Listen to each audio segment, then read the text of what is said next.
Hello guys, నమస్కారం అందరికి. Good morning అండి. ఈరోజు లంచ్లో బంగాళదుంపలు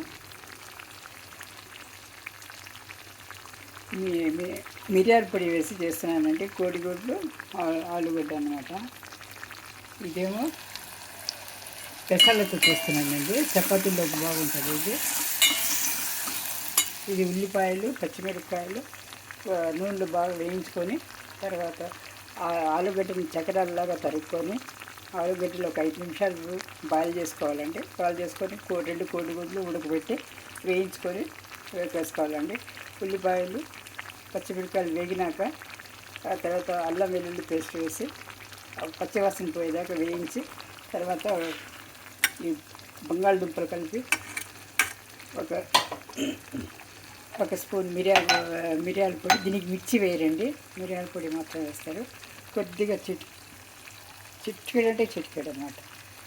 గరం మసాలా అండి, గరం మసాలా వేయాలి అంతే. ఇది వేసింది ఆవిరి మీద పెట్టేసినామంటే 2 నిమిషాలు మూత పెట్టినామంటే ఉడికిపోతుందండి. ఆల్రెడీ ఉడికిన బంగాళదుంపలు కాబట్టి తొందరగా ఉడికిపోతాయి, వేగిపోతుందండి. కర్రీ రెడీ అయిపోతుంది. కొద్దిగా కొత్తిమీర చల్లేసి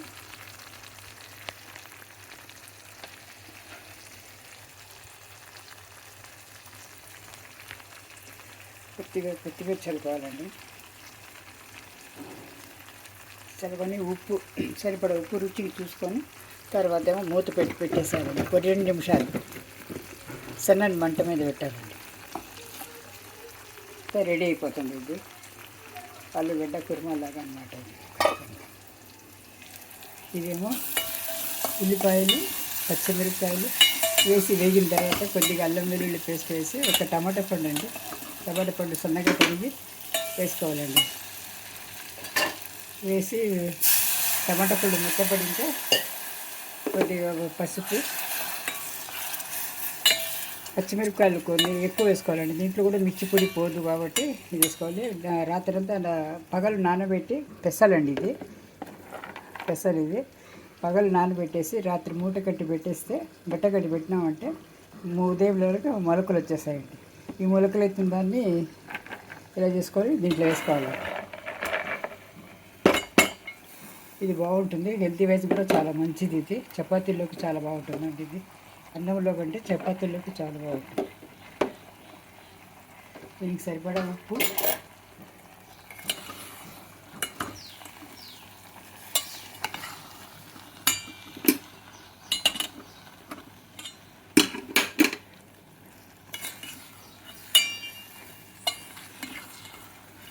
సరిపడి ఉప్పు వేసుకోవాలండి. దీంట్లో వచ్చింది కొబ్బరికి ఏం వేయడండి. ఇదే కొద్దిగా ఒక హాఫ్ గ్లాస్ నీళ్ళు వేసిన తర్వాత సన్నని మంట మీద పెట్టేసినామంటే కూర బాగా మగ్గి దగ్గర అవుతుందండి. అప్పుడు వాడుకోవచ్చు అన్నమాట.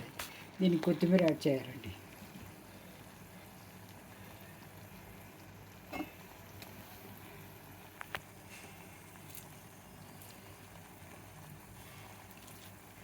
ఇది మా గార్డెన్లో పెరిగిన కొత్తిమీర అండి. చక్కటి వాసన వెదజల్లుతుంటుంది. ఇది కొత్తిమీర, నాటు కొత్తిమీర అన్నమాట. చాలా బాగుంటుందండి. ఇది కొద్దిగా నీళ్ళు వేసి సన్నని మంట మీద ఒక 2-3 నిమిషాలు తొందరగా అయిపోతుందండి. ఇది ఆవిరి మీద ఉడికిపోతాయి ఈ పెసలు, మా మొలకెత్తిన పెసలు అన్నమాట. ఇవి ఇలా 5 నిమిషాలు ఉంచేసిన తర్వాత చివరిలో లుక్ చూపిస్తాను మీకు.